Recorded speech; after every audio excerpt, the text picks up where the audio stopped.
Hello, welcome everybody. My name is KALEL, and welcome to another movie review of Maleficent. I went and saw it the other day. It was pretty good. It was a different adaptation than the original 1959 story, Sleeping Beauty. It actually took a villain's side of the story, her perspective on the whole unfolding of the Sleeping Beauty story. It was made and produced by Disney, but it had a different feel.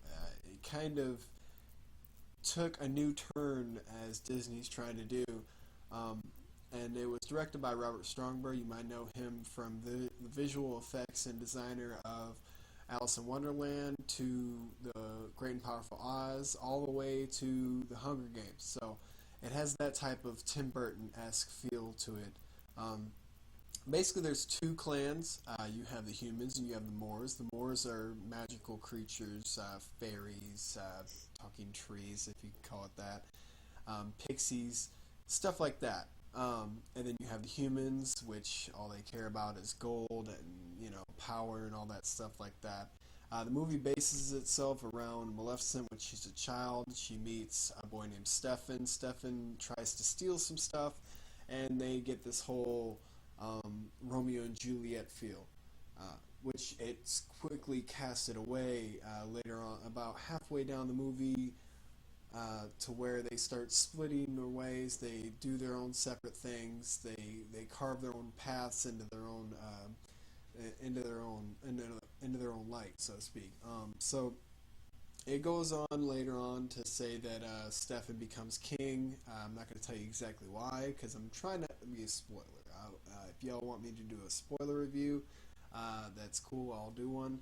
But basically, he has a child and things happen. Maleficent turns kind of vengeful towards him for these reasons, and she basically does what it does in the 1959 Sleeping Beauty story, which was she cast a curse, or curses the child, who later on is played by Elle, which is Dakota Fanning's little sister. You might know her from Super 8 or as 7-year-old Daisy in Curious Case of Benjamin Button.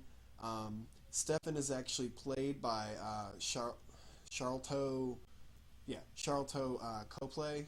He's played Murdoch in the A-Team. He's also played in Elysium and a couple other movies. District 9. You might know him vividly in that one. So it has a very good relationship towards. She's not really a villain in this one as much as an anti-hero. Let's just put it that way. She's an anti-hero. She kind of takes care of Aurora throughout her life, and then they kind of come closer together, and then she finally finds kind of like a peace in Aurora. She kind of feels for her, and it's not really that hatred anymore. So that's how the movie generally goes. The visuals were awesome. It was spectacular. The animations were beautifully crafted. The story was really good. It was really good in the way it was written.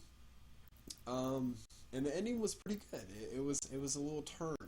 It wasn't actually like everybody lived happily ever after, but it kind of was.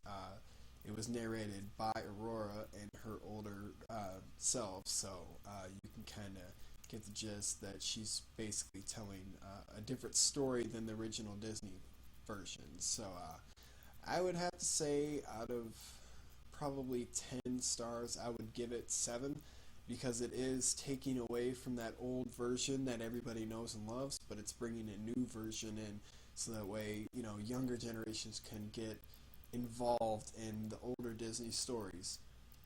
So I would probably give it a 7 out of 10 because it did so, and it's Disney, so they're trying to reshape their image for the younger generation, and not so much for the old generation that knows them and loves them for what they used to be.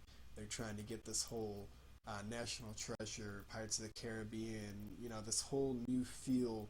That's one of the reasons why they're taking over, Lucasfilms and Marvel. They're trying to not really take it over, but they're trying to give people and give themselves an edge. So I would give it 7 out of 10. If you think otherwise, or if you agree with me, comment in the section below and let me know about that. And as always, this is Cal. Don't forget to like, subscribe, and comment. And I will see you next Saturday for another movie review.